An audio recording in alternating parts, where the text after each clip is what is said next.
जब तक एक इंसान रोटी कपड़ा मकान के स्ट्रगल में है उसके दिमाग में सेक्स नहीं आएगा. Why people should get married? People should get married to do something that they can not do alone. तीसरे रिलेशनशिप में उन्होंने एक दिन मुझे कहा कि तुम तो कैरेक्टरलेस हो, कि तुम किसी के साथ भी सो जाती हो. और वो मुझे इतना हर्टफुल लगा कि मेरी खुद की माँ ने मुझे बोला, जब आपको भूख लगती है और आपको बहुत दिनों तक खाना नहीं मिलता है, सेक्स भी एक भूख है. It is. अगर आपका पार्टनर सेक्स चाह रहा है और आप नहीं दे रहे हैं, there is a high chance that your partner will go out of marriage.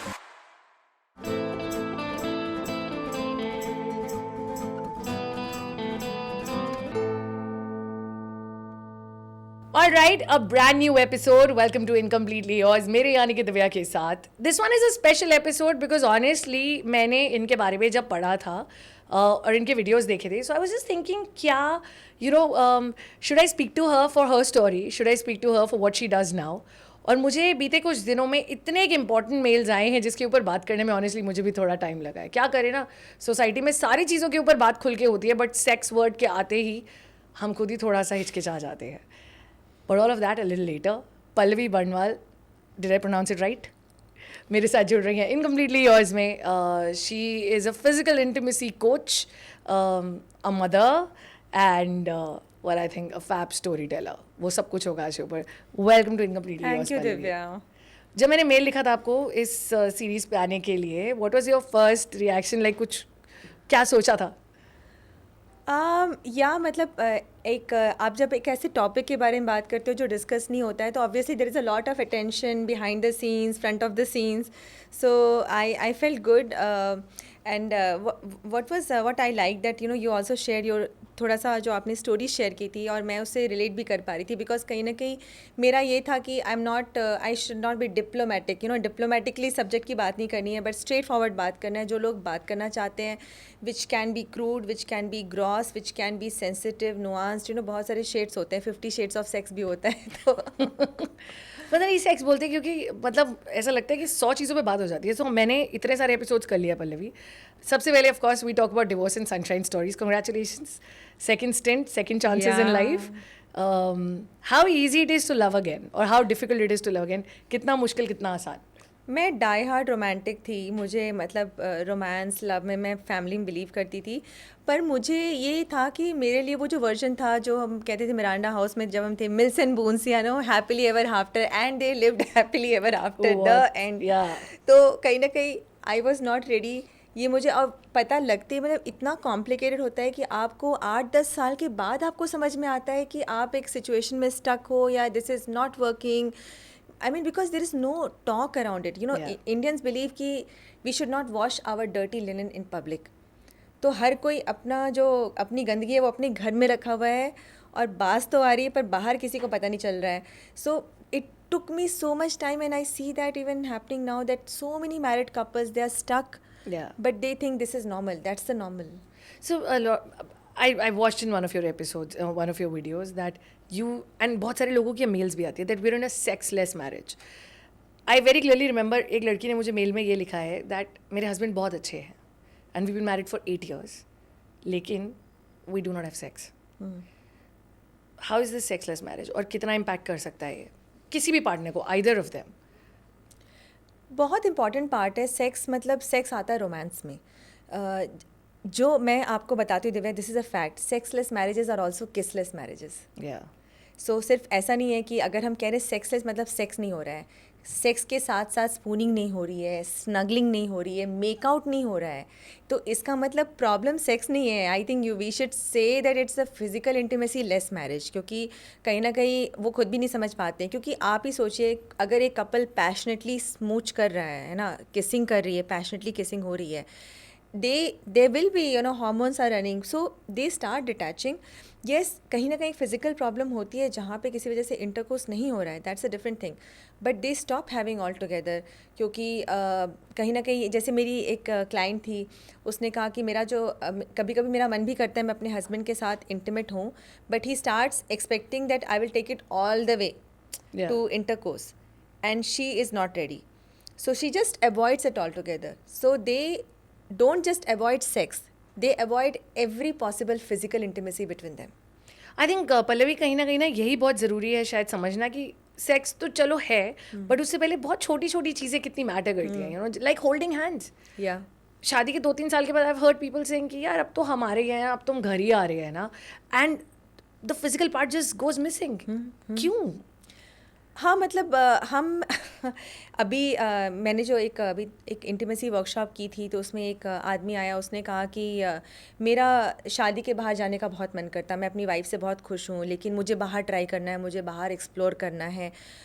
और उसकी वाइफ का ये हाल है कि वो कहता है कि अगर मैं इंस्टाग्राम पे किसी प्रोफाइल पे 10 सेकेंड भी रुक जाऊँ तो शी टॉन्ट्स मी. तो हमने पता है क्या किया है, हमने ना एक प्रेशर कुकर क्रिएट कर दिया है कि तुम बेडरूम में भी बिहेव कर रहे हो. हम ये सोचते हैं कि हमारे पास एक स्क्रिप्ट है, this is what a normal standard, you know, normal is like standard average Indian couple. जैसे ये जो आदमी था जिसने बोला कि मेरी बीवी मुझे बहुत वो करती है, शी इज़ क्वाइट विजिलेंट, कि निगाह रखती है कि वो इंस्टाग्राम पे कौन सी प्रोफाइल पे अगर वो 2 सेकंड से ज़्यादा रुक गया तो उसको एक टॉन्ट आता है. तो हमने कहीं ना कहीं एक ये क्रिएट कर दिया है कि हमको एक मतलब वेल बिहेव्ड कपल रहना है, पर सेक्स का मतलब बिंदास, यू नो, बिंदासपन होना चाहिए, कहीं ना कहीं एक स्वच्छंद होना चाहिए कि आप बिल्कुल फ्री हो, आप प्लेफुल हो, आप ये नहीं कर रहे हैं, पर हमको लगता है कि हमको बिहेव करना है. Secondly, see, sex education is missing in society. मैं कहती हूँ कि मेंटल हेल्थ एजुकेशन और प्लेजर एजुकेशन होना चाहिए. सिर्फ sex education uterus, fallopian tube, penis और ये कॉन्ट्रासेप्शन पे नहीं होना चाहिए. सिर्फ आप ये बता सकते हैं at least from you know college level, जब लोग एक्सप्लोर करना शुरू करते हैं. हाई स्कूल लेवल पे आपको भी पता है, सबको पता है, स्टूडेंट ऑफ द ईयर सबने देखी है तो सबको पता है कि बच्चे भी कहीं ना कहीं सेक्शुअल हो रहे हैं. तो जब हम इस चीज़ से भाग क्यों रहे हैं?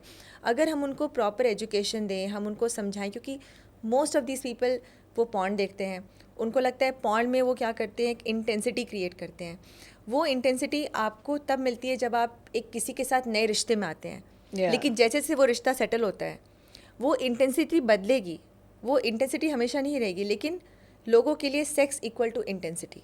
एब्सोल्युटली. तो जब वो फॉर्मूला नहीं मैच करता है तो उनको लगता है ये शादी बेकार हो गई या ये हो गया. मैं कहती हूँ बहुत सारे तरीके हैं, लेकिन आपको, आज ही मैं एक क्लाइंट को कह रही थी कि देखो, अगर तुम्हारे पास मर्सिडीज़ बेंज है और अगर वो ख़राब हो जाएगी तो तुम खुद से तो ठीक नहीं करोगे ना, नट बोल्ट लगाकर खुद तो नहीं दिमाग लगाओगे. तुम उसको सर्विस सेंटर लेके जाओगे और वहाँ लेके जाओगे जहाँ मर्सिडीज़ बेंज की रिपेयर होती है, ऐसे नहीं कहीं भी ले जाओगे. तो तुम्हारी शादी या तुम्हारा रिलेशनशिप एक मर्सिडीज़ बेंज है, इसको खुद ठीक करना बंद करो. That is such a fine thing. Servicing चाहिए है.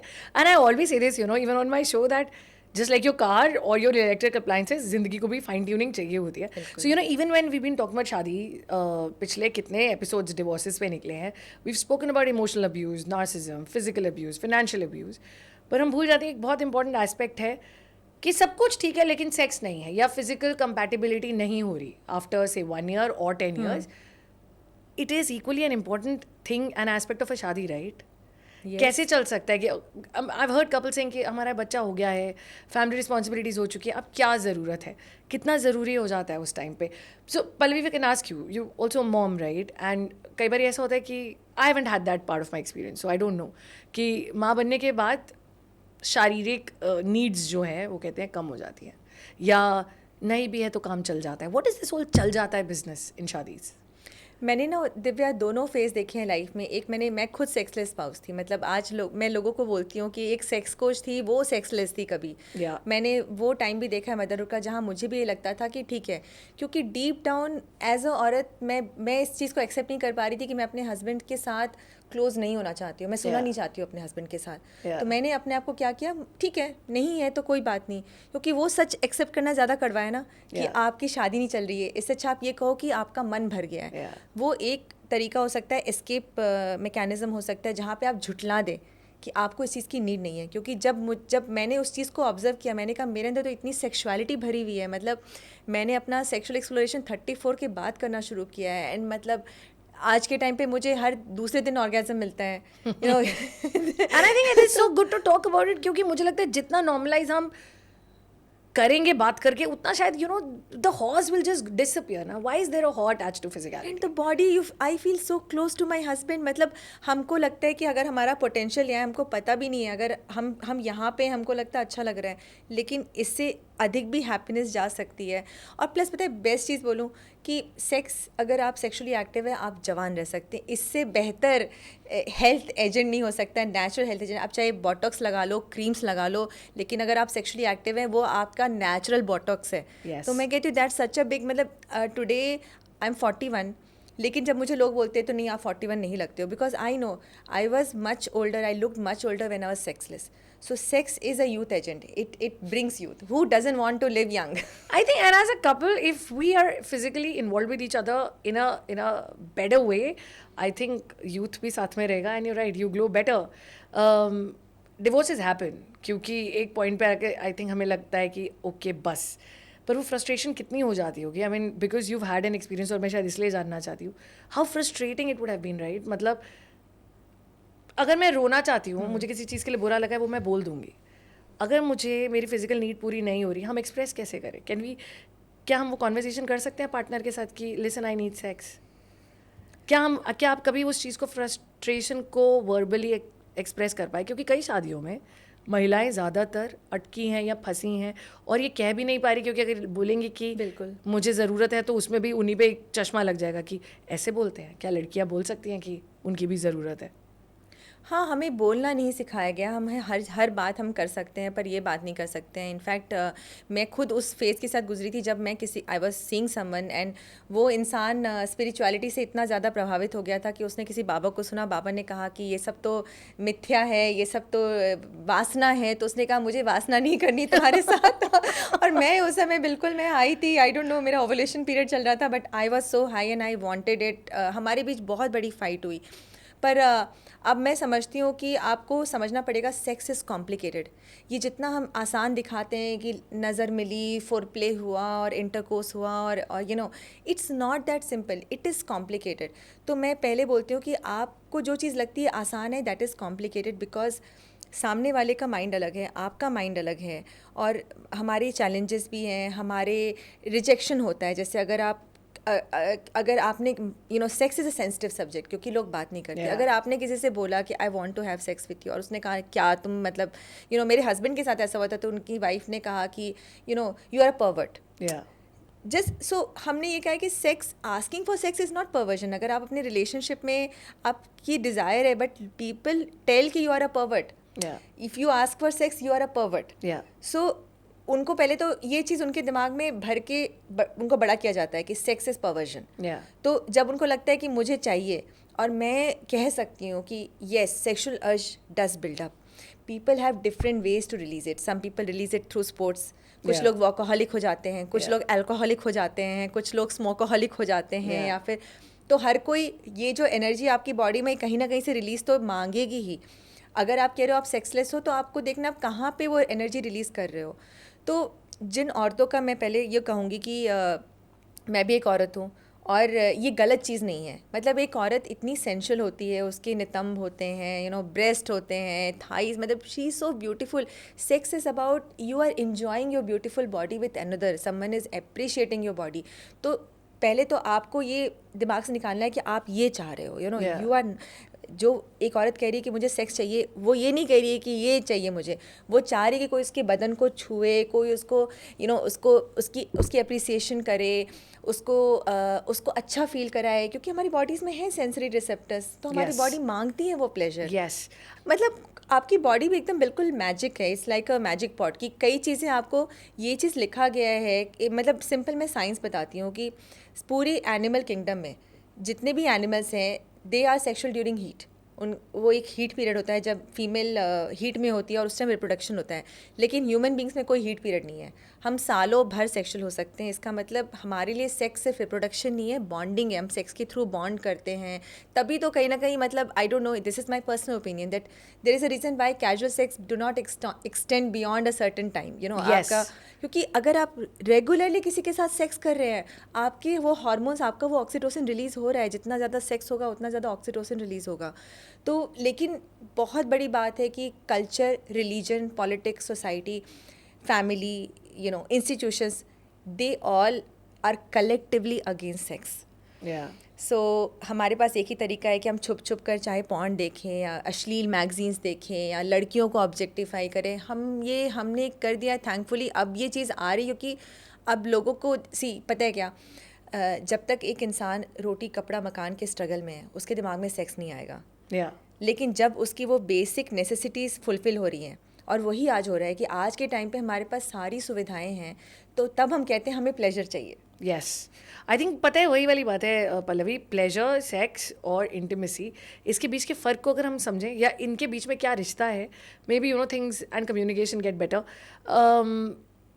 Allot many times we've heard people saying कि अब ना मुझे अपने पार्टनर के साथ मज़ा नहीं आ रहा है, that is what it happens, and वो ना एक टास्क की तरह हो गया कि आके you just do it and you leave.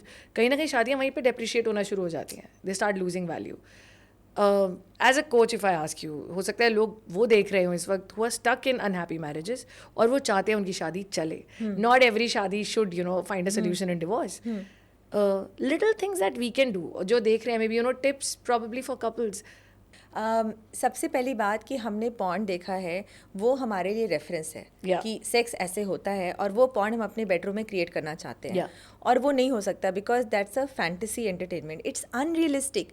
आप इस इंटेंसिटी लेवल पे नहीं जा सकते हो।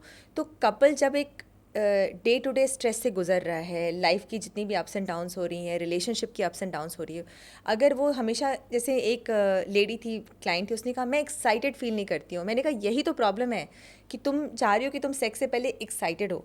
How about just being open? मतलब वो एक्सपेक्टेशन लेके हम जाते कि हम एक हाई क्रिएट करेंगे, वो हाई तो पता नहीं वो रूफ के बाहर पता नहीं कौन सा एक ऑर्गेज़म होता है, तो उनको लगता है ऑर्गेज़म का मतलब जो पॉर्न में लड़कियाँ चिल्ला रही हैं कि ऐसा बिल्कुल बिजली गिराने वाला ऑर्गेज़म होगा। ऐसा कोई ऑर्गेज़म, मतलब ठीक है, मतलब कल तो मैं ऐसे कह रही थी ऑर्गेज़म मुझे ऐसा है, ऐसे ऐसे ऐसे ऐसे मैंने कहा 4 बार ऐसे आया, हो गया। तो हमारी जो ये अनरियलिस्टिक एक्सपेक्टेशंस होती है ना कि हम पार्टनर के साथ जाएंगे तो कुछ तो बिजली गिरेगी, आप ये सोच कर जाइए कि ये एक टाइम है जो आपको कोई गिफ्ट दे रहा है, कि आपको कोई प्लेजर कर रहा है। एक सिंपल, मतलब मैं टेक्निक बोलूँगी, कहते हैं गिवर एंड रिसीवर। हम लोग क्या करते हैं, हम लोग चाहते हैं कि साइमल्टेनियसली मैं तुम्हें भी प्लेजर दे रही हूँ और मैं प्लेजर ले भी रही हूँ। अगर हम रोल डिवाइड कर लें, एक बंदा या बंदी लेट जाए और दूसरा उसको बस छुए, तो मुझे यहाँ छुओ कैसे, और ये आप बोलो। जैसे मेरी एक क्लाइंट थी, उसने कहा कि मेरे हस्बैंड तो बहुत कुछ करते हैं मेरे साथ, वो सब कुछ ट्राई करते हैं, मुझे ऑर्गेज़म नहीं आता। तो मैंने कहा क्या आप उनको बताती हैं? तो उन्होंने कहा नहीं, मैं नहीं बताती हूँ, वो खुद ही करते हैं। तो मैंने कहा आप बताओ ना कि अगर आप कहाँ छूना चाहते हो, आप कंधों पे छुओ, इधर यहाँ छुओ, वहाँ छुओ। तो हम कभी अपनी डिज़ायर्स को ओन नहीं कर पाए कि हमें क्या चाहिए, क्योंकि हमें इतना कहा गया है कि अगर आप बचपन से ही कहा गया है कि सेल्फलेस रहो, सेल्फिश मत बनो, अपने बारे में ज़्यादा मत सोचो, दूसरों के बारे में सोचो। तो और औरतों के साथ तो ज़्यादा ये कंडीशनिंग हुई है कि तुम्हें सेल्फलेस रहना है। तो जब वो बेड पे भी रहती है, ऑल शी थिंक्स कि उसका हस्बैंड उसको जो करेगा उसको pleasure. You take the charge of pleasure in your hand, you first decide, explore your body, अपनी बॉडी को खुद एक्सप्लोर करो, कैसा अच्छा लग रहा है, और वही ज्ञान अपने हस्बैंड को दो। आई थिंक बात वही है ना, बात करो। लाइक हम सेक्स के ऊपर बात करना जानना तो चलो छोड़ो, हम सोसाइटी भी छोड़ो, हम पहले तो अपने से ही शर्माते हैं। Like for example, if I have to speak about sex, I would also think 10 times, क्योंकि हमने सीखा ही नहीं है। How do I tell the person क्योंकि I like it this way? कौन सिखाएगा ये चीज़? I hope conversations like these can normalise a lot about it. Pallavi, वैसे मैं मतलब I would want to ask you for 10 years that was couple of years that you spent, एक तो हम डिवोर्स के बाद जितने भी मैंने लोगों से बात किया, there's been a strange sort of confidence जो अंदर आ जाता है। ऑल्सो आपकी स्पेस ओन अप कर लेते हो आप, trusting somebody again, and marrying, ये bold decision, how do you prepare yourself for it? I mean, lot of girls they write to me, पता नहीं मैं दोबारा शादी के लिए रेडी हो पाऊंगी कि नहीं। आई थिंक मैं अपने ऊपर इतना टाइम स्पेंड कर रही हूँ दैट वो स्पेस इतनी परफेक्ट हो गई है, somebody has to be like really match up to that। तो वो how difficult it is to now trust again? I think ये बहुत अच्छा क्वेश्चन आपने पूछा दिव्या। मेरे साथ भी ऐसा हुआ था। मतलब मैं बताऊँ तो मेरी शादी जो हुई है 1.5 महीने हुई है। अच्छा, 1.5 months of meeting my husband, I married him. Nice. बिल्कुल चट मंगनी पट ब्याह, मतलब मंगनी तो मतलब हुई नहीं, सीधे पट ब्याह हो गया। लेकिन मैं आपको बताती हूँ, जब मेरी शादी हुई और 2 दिन के बाद वो मेरे अंदर फियर आया। आई गॉट दैट फियर कि मेरी इंडिपेंडेंस, मतलब सिंपल मेरा बेड जो है, जिस बेड में मैं अकेले सोती हूँ, अब मुझे वो बेड शेयर करना है किसी और के साथ। And the good thing is somehow ये चाहे इनर वर्क था कि कहते हैं कि आपका जितना इनर वर्क है आप वैसी एनर्जी अट्रैक्ट करते हो. He is thoughtful. Like I told him in 2 days that कि John don't take it wrong, मेरे को शादी से कोई प्रॉब्लम नहीं है, but I am getting this jitters that I am losing my singlehood. I lost my singlehood. I lost और मैं उस लड़की को देख रही थी पीछे जिसने हर चीज़ की दुनिया में अकेले एक बच्चे को संभाला, अपना बिजनेस चलाया. तो मैं इतना सोच रही थी अब मैं वही वो एक घरवाली हो गई हूँ क्या. तो मेरे को वो टाइम लगा और मैंने समझा कि ये नेचुरल है. मतलब लोगों का सबसे बड़ा प्रॉब्लम क्या है कि they repress. Start taking that problems are natural. It's okay कि आपको ऐसा फील हो रहा है. इट्स ओके क्योंकि आपने वो स्टैंडर्ड अचीव कर लिया है. बट मैंने उस चीज़ को कैसे यूज़ किया अपने रिलेशनशिप के फेवर में कि अब मुझे पता है मुझे क्या चाहिए. I think it is also very important for me to ask you now, क्योंकि मैं अक्सर ना लोगों से सवाल करती हूँ कि शादी का मतलब या डेफिनेशन आपके लिए बिफोर योर फर्स्ट मैरिज क्या था. जब हम बिल्कुल इन अ यंग ईयर्स हमने शादी एक तरह से सोची होती है, और अभी क्या है. एंड ऑल्सो सेक्स यानी कि इंटिमेसी तब क्या थी आज से 15-20 ईयर्स अगो, शादी से पहले, और आज क्या है. अच्छा, मेरा पर्सनल तजुर्बा पूछ रही हैं या फिर एक जनरल? आपका एक जनरल ओपिनियन कि आप how did you look at marriage before you were even married, and how do you look at marriage now? Oh, that's a lovely question. क्योंकि जो 20s में आप शादी को देखते हो और जो आप अपने 40s में देखते हो शादी को या 50s में देखते हो, आई थिंक ये सर्टनली 20s में बहुत बॉलीवुड वाला जो होता है कि अच्छा सब नया है, अच्छा है, ये है. और एज के साथ साथ मैच्योरिटी मतलब एक्सपीरियंस वाली आ जाती है कि एक्सपीरियंस आती है और फिर आपको लगता है अब मैं शादी मीनिंग ढूंढती हूँ कि ये इसका पर्पस क्या है. जैसे मेरा एक पर्पस है कि मैं अपने पार्टनर के साथ एक लव आश्रम बनाना चाहती हूँ जहाँ पे बिल्कुल कपल्स आए and they can experience intimacy, और हम बहुत चीज़ें कर सकते हैं, एक खुला वातावरण दे सकते हैं. तो कहीं ना कहीं एक हायर पर्पस है. मेरे मेंटर कहते थे कि Y people should get married. People should get married to do something that they cannot do alone. Wow. Somebody said it on the show, manifesting one and manifesting two people together is always higher than one. हाँ, मतलब जब couple ये loose कर जाते हैं ना, एक vision loose कर जाते हैं, आपको विजन पता होना चाहिए कि आप साथ में क्यों आए हो. आप साथ में इसलिए आए हो क्योंकि maybe you just want to travel together in the world and you are he is your co traveller. और आपको बच्चों का बहुत शौक है, बच्चे साथ में बड़े करना चाहते हो या फार्म में जाना चाहते हो. आपके पास एक पर्पस होना चाहिए कि आप दोनों साथ में क्यों हो. Love, unfortunately, love can fade, but the purpose can still be there. So purpose can compensate for the lack of love when it is not there. It sounds complicated, but it is so simple. That is so true. दो लोग साथ में आएंगे, एक purpose ढूंढेंगे तो life आगे बढ़ी जाएगी. I am curious to know, आपके जब आपने घर पे बोला कि अच्छा मैं फिजिकल इंटीमेसी कोच बन रही हूँ या बन गई हूँ, बिकॉज ऐसा प्लान तो नहीं होगा आई एम श्योर 20 साल पहले, but then and I think someone in the conversation you mentioned also कि a sexless marriage से एक intimacy coach बनना. I have realized some of the best healers and therapists that I've met on the journey are the ones जिन्होंने पहले खुद लो देखा है. जब तक हम वो लो देखेंगे नहीं, I mean it's very easy to become a self-proclaimed Instagram influencer therapist, but जब हम लो देखकर बाहर निकलते हैं, I think we also come with experience. घर पे क्या reaction रहे हैं when you've told, और वैसे भी लोग क्या रिएक्शन देते हैं when you tell somebody that you're a sex coach or a physical intimacy coach? हाँ, मतलब ऐसा हुआ था कि मैंने अपना, ये मेरा सेकंड करियर है, तो वो मैंने अराउंड 35-36 शुरू किया था जब मैं ऑलरेडी फाइनेंशियली एम्पावर्ड थी. तो मुझे वो चीज़ नहीं थी कि मेरे पापा खाना देना बंद कर देंगे, पैसे देना बंद कर देंगे, क्योंकि मैं ऑलरेडी एक लेवल पे आ गई थी. एक्सेप्टेंस की बात थी कि पेरेंट्स का तो इतना नहीं आया था, मदर का आया था, क्योंकि मैं काफ़ी खुली हुई थी अपनी मदर से. तो मेरे जब भी रिलेशनशिप होते थे, जो जैसा था मैं बताती थी कि आई फेल इन लव, फिर हम हम इंटीमेट हुए, फिर रिलेशनशिप नहीं चला. तीसरे रिलेशनशिप में उन्होंने एक दिन मुझे कहा कि तुम तो कैरेक्टरलेस हो, कि तुम किसी के साथ भी सो जाती हो. और वो मुझे इतना हर्टफुल लगा कि मेरी खुद की माँ ने मुझे बोला. अब मुझे लगता है कि वही चीज़ तो हम कहीं कहते हैं, मेरे लिए हमेशा वो लव था. और चाहे वो लव ना भी हो, मतलब मैं एक एडल्ट हूँ तो मैं अपनी ज़िंदगी का डिसीजन ले सकती हूँ कि मुझे किसके साथ इंटीमेट होना है, स्लीप ओवर करना है. पर सोसाइटी वही तो एक आदर्श भारतीय नारी का वो क्रिएट करके रखती हैं. तो मैंने भी वो भुगता है, क्योंकि जब मैं सेक्स कोच बनी तो मैं आदर्श भारतीय नारी से मैं अलग हो गई, है ना. आज भी मुझे कहीं ना कहीं फील होता है, क्योंकि मैं एक वुमेंस ग्रुप में हूँ, जिस सोसाइटी में रहती हूँ, जिस रेसिडेंशियल सोसाइटी में रहती हूँ, वहाँ मैं औरतों को देखती हूँ. मैंने एक पोस्ट डाला ऑर्गेज़म पे उस व्हाट्सएप कम्युनिटी में, वो किसी ने कुछ रिप्लाई ही नहीं किया. तो हम सब वो आदर्श भारतीय नारी बनना चाहती है। तो घर में क्या हुआ, मेरे रिलेटिव्स थे, पेरेंट्स ने तो इतना कुछ, पापा ने सामने से कुछ नहीं बोला, उनका ये था कि ना हाँ ना ना। लेकिन जो मेरे रिलेटिव्स थे, they took a clear stand against me. They said to all my cousin sisters and brothers कि उसके साथ बात नहीं करना है, वरना वो तुम्हें स्पॉइल कर देंगी, हाँ बैड इन्फ्लुएंस हो जाएगा।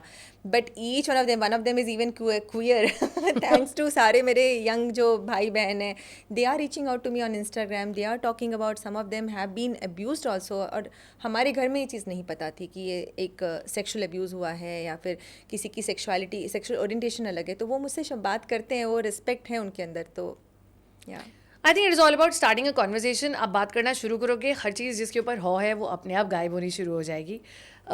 To quick questions. One, a lot of people who are now single, in terms of divorce हो रहा है, कुड बी अ मैन और अ वुमन, वो तो अपनी सेक्शुअल नीड्स कभी बता ही नहीं पाएंगे, सिंपली बिकॉज पार्टनर है नहीं और अब ये कह नहीं सकते कि they are involved somewhere else. What do they do? आप आज के टाइम पे डेटिंग ऐप है, डेटिंग ऐप इज़ मतलब it is a fertile ground for hookups. You can get a partner, इसमें कोई प्रॉब्लम नहीं है, मिल जाता है। लेकिन उसके बाद क्या होता है कि जो बात के कॉन्सिक्वेंसेज होते हैं, इमोशनल कॉन्सिक्वेंस हो गया, तो फिर कहीं ना कहीं, और प्लस एनर्जी एक्सचेंज भी हो गया कि आप रैंडमली बहुत सारे स्ट्रेंजर्स के साथ अगर आप अपनी वो बिल्कुल ही डीप एनर्जी एक्सचेंज कर रहे हो, it will have an effect. I started hating my body, और तब उसके बाद मैंने डिसाइड किया कि नहीं, I need to be mindful about it कि मैं किसके साथ वो एनर्जी एक्सचेंज कर रही हूँ। और जब वो स्पेल आया, then I was sexless for like 6 months while I was talking every day about sex. मतलब सुबह ऑर्गेजम से और रात फोरप्ले पे ख़त्म होता था, और मेरी सेक्सलेस लाइफ थी। और मुझे कई बार लगता था कि मैं क्या झूठ बोल रही हूँ लोगों से। फिर मुझे लगा कि मैं भी एक इंसान हूँ, at the end of the day मैं इंसान हूँ, और वो भी मेरी एक ह्यूमैनिटी का पार्ट है कि ठीक है, I am single by choice. लेकिन उस टाइम में एक फेज़ आया था where I decided कि there was a time when I decided कि I want to have consensual pleasurable sex because I was having uncontrollable sexual urge for that period of time. It just build up. तो वो उसके बाद मैंने अपने आप को भी कहा कि you should not go on a guilt trip कि तुमने ऐसा क्यों किया, तुमने अपनी फ़िलॉसफी को हटा दिया, तुमने किसी के साथ सिर्फ एक कैजुअल सेक्स किया। मुझे लगा उस टाइम पे मेरी बॉडी की फ़िज़िकल नीड थी। जब आपको भूख लगती है और आपको बहुत दिनों तक खाना नहीं मिलता है, सेक्स भी एक भूख है। It is, yes. I don't know, ये फ्रेजेस तो मेरे को ऐसे लग रहा है कि it ends on like that phrase, but that is so true. If there are emotional needs, financial needs, physical need भी एक चीज़ है, and I think starts from a hug. हमें basic touch like the kiss and the hug in itself is such an emotion, right? Pallavi, what do you want to say to everyone who is in an unhappy marriage? देखिए, अगर आपकी शादी में किसी एक को, और जनरली ऐसा ही होता है, ऐसा रेयरली होता है कि दोनों कपल ही सेक्सलेस है, दोनों को ही प्रॉब्लम नहीं है, किसी एक को प्रॉब्लम होती है जो वो चाहता है या चाहती है, उस टाइम पे आपकी मैरिज में भूचाल तो आएगा। सबसे बड़ी बात है एक्स्ट्रा मैरिटल अफेयर्स। एक सर्वे था, मुझे एग्जैक्ट परसेंटेज नहीं पता है, लेकिन around 50 to 60% spouses did not know कि उनका स्पाउस का एक एक्स्ट्रा मैरिटल अफेयर चल रहा है। तो हम कहीं ना कहीं एक ऑस्ट्रिच बन के हमने अपना सर डाल दिया उसके अंदर, सैंड के अंदर, हमको लगता है कुछ नहीं हो रहा है। First thing is you need to be aware, अगर आपका पार्टनर सेक्स चाह रहा है और आप नहीं दे रहे हैं, व्हेन आई एम सेइंग नहीं दे रहे हैं मतलब आप इसको प्रायोरिटी नहीं दे रहे हैं, there is a high chance that your partner will go out of marriage. Are you ready for that और not? Well, that's a question I think I should leave you with. We have a lot of answers, we have a lot of questions, और अगर आपको ऐसा लगता है कि सिर्फ physical intimacy के कारण आपकी शादी एक अनहैप्पी एरिया जोन में आ गई है, maybe you can reach out to Pallavi and maybe you might find an answer.